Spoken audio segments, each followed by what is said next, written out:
Hi, and welcome back to Wednesday's Good Morning KU. My name is Meredith Mueller. And I'm Carson Shea.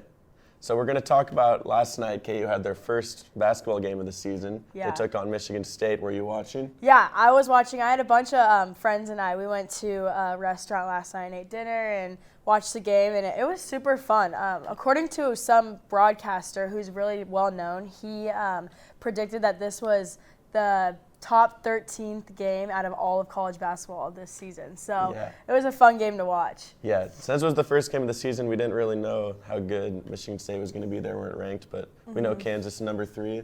They played really well. I know Baji got a career high of 29, which was awesome to see. And I was watching with my floor, and it was just a really good time. Yeah, so the final score was 87-74, and KU will play this Friday at 7 p.m. at home. So that's super exciting. Are you going to go to that? Yes, I'm planning on it. I don't think I'm going to camp, but they're taking on Tarleton State, and I know it's going to be a good game. Yeah, good.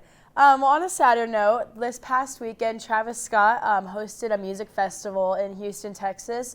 And on Friday night, there was more than 50,000 people that ran through the barricades, and 8 people died, and hundreds of people were very hurt. So super disturbing, very sad situation that should have never happened in the first place. And apparently they were very understaffed with medical people and security, and so everyone was running around like crazy. And from multiple sources, I've heard that people just weren't even able to breathe in the crowd, like in these mosh pits. They were so like close together. So yeah, I like Travis Scott's music, so it's just kind of disturbing to see what happened. And it's just sad to think about everything that happened. I know I've seen all the videos, and it's just disturbing. Yeah, I know. Super sad. But we're praying for all those families, and hopefully Travis Scott is going to help them out. I think he's paying for all the funerals and stuff. So yeah.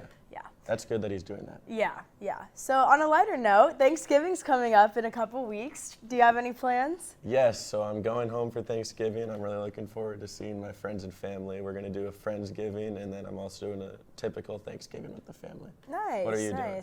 I honestly don't know yet.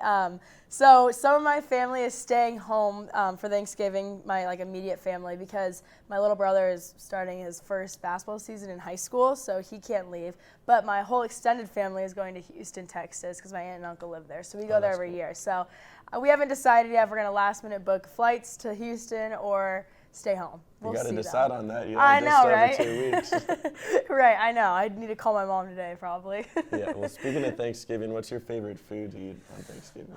Oh, that is a tough question. I really like all the food. I'm not a picky eater, but my family makes really good stuffing, actually. So I never used to like stuffing growing up, but in recent years, I've really grown to love it. Otherwise, the turkey's always really good, pumpkin pie. What about you? I always love the mashed potatoes. Yeah. Especially with gravy. Yeah. That's definitely the best. And all pumpkin good. pie. Yeah. And just like the whole atmosphere of Thanksgiving is the best. Like my family personally, we play Christmas music while we're eating, and I don't know, it gets me super excited and the mood for all the holidays. So. Yeah, my mouth is just watering I thinking know. about it already. I just have to wait, 15 more days? Yeah, something like that. And then we'll get a nice break from school too. So. That's good. Yeah. So that will be all for today. Next up, we have Lane and Anna with the news.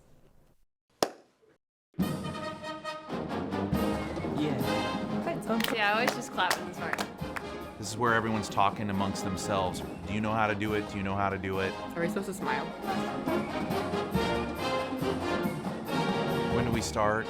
Somebody over here already started. Can we talk about the piccolo part's the most complicated one? It is. If you listen, you're doing it when the band's not playing. You have to tell me when it starts. I still don't know. Here we go.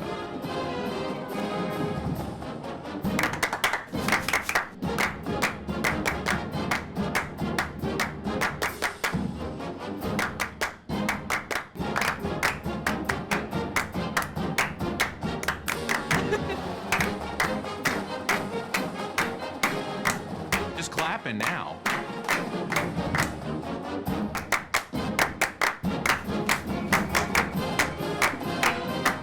No humps. Nailed it. I practiced this morning. Mine was just 2 people. It has a right and a wrong way of doing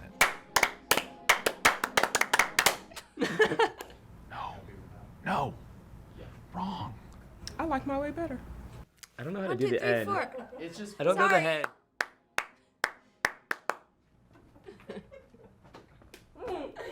It's hard by yourself. Welcome back. I'm Anna. And I'm Lane. This is your Wednesday Good Morning KU News Update. The United States reopened its land and air borders Monday for foreign visitors who are fully vaccinated against COVID-19. This ends the 20-month ban, which separated families, prevented tourism, and drained diplomatic ties that were widely criticized and unpopular among foreign countries, especially Canada and Mexico.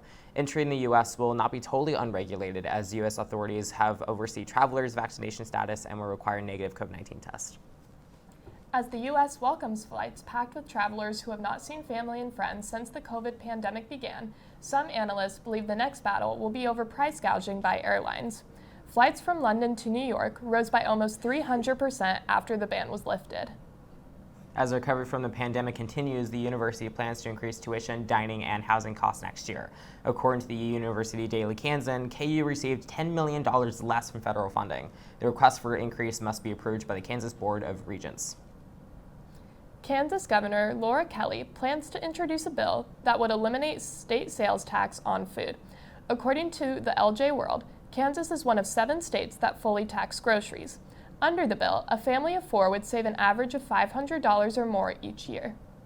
When Mindy Adresovitz takes over Eudora Fire Chiefs next week, she will become the first female fire chief in Douglas County, breaking new ground and nothing new for her. 25 years ago, she was the first woman firefighter ever hired in St. Joseph, Missouri. She has most recently been the fire investigator and building instructor in St. Joe's. In sports, the men's basketball team kicked off their season with an 86-60 exhibition game victory over Emporia State last Wednesday. Last night, the Jayhawks defeated the Michigan State Spartans 87-74 at Madison Square Garden. Okaya Baji led the team with 29 points, followed by Remy Martin with 15 and David McCormick with 10. They will return home to Allen Fieldhouse on Friday night to play the Tarleton State Texans at 7 p.m. And that will wrap it up for today's news update. Thank you again so much for watching, and we will see you next week for our last show before Thanksgiving break.